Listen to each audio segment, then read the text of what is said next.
Don't trade what you can have 20 years from now for what you want in the moment.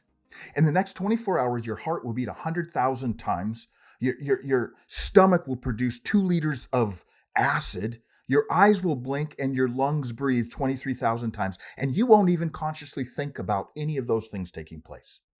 You know what else you'll probably do in the next 24 hours and unfortunately not even consciously think about?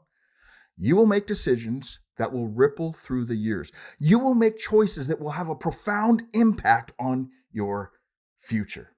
I want to share with you 2 questions that are critical for you and I to answer as we consider the decisions, the choices that we make, and how it affects our future.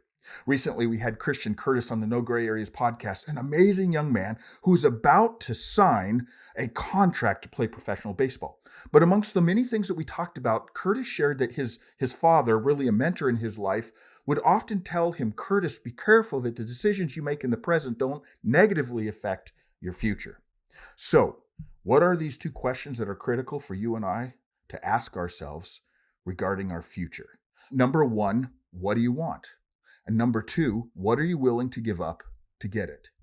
Answering those questions are a key to moving forward. What do you want? Now, let me caution you. This is so important to understand. Don't answer this question in a selfish way. Be very, very careful. Use wisdom as you answer this question. What do you want? What do you want in life? Because too many people in the expanse of human history have spent 10 or 15 or 20 years climbing a ladder, and when they get to the top, they find out the ladder's leaning against the wrong wall. They've been going after, striving for something that in the end they found out was worthless. So as you answer that question, what do you want? Make sure you put careful thought into it. Maybe this is another way to answer the question, what do you want? Who do you want to become? Let's play this out for a moment, okay? Who do you want to become?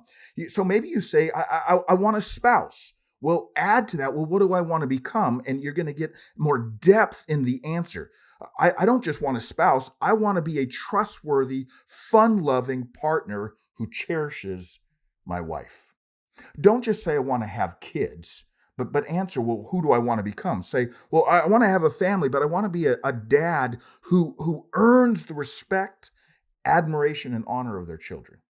Don't just say, I want to make more money, but say, I want to have more resources so that I can make a difference in this world. See, one of the most important questions that you and I can answer, what do you want? Who do you want to become? Until you answer that question, you're really going to continue going through life, making decisions and choices every day that could negatively affect your future. What do you want? Who do you want to become? Second question that's critical to answer is, what are you willing to give up to get it?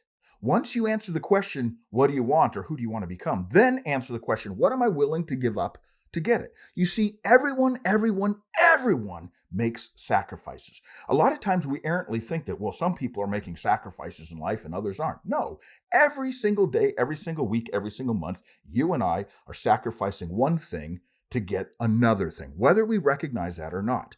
I've heard it said this way, every yes will take many no's. Think about it. Every time you say yes to meet with someone, let's just say you say, hey, Monday at 3 p.m., let's meet at this coffee shop. Your yes to that means that you're saying no to all kinds of other things you could do at 3 p.m. on Monday. Every yes will require no's. We are constantly making sacrifices. I've heard the definition of sacrifice as this. Sacrifice is giving up one thing for something you love more. All right, let me read this next part because this is so important and critical for us to get.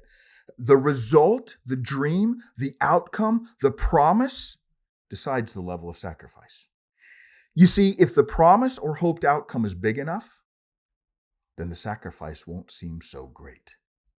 If the promise, if the outcome, if that dream of what you want or who you want to become is big enough, then the sacrifices that you and I make today won't seem that great.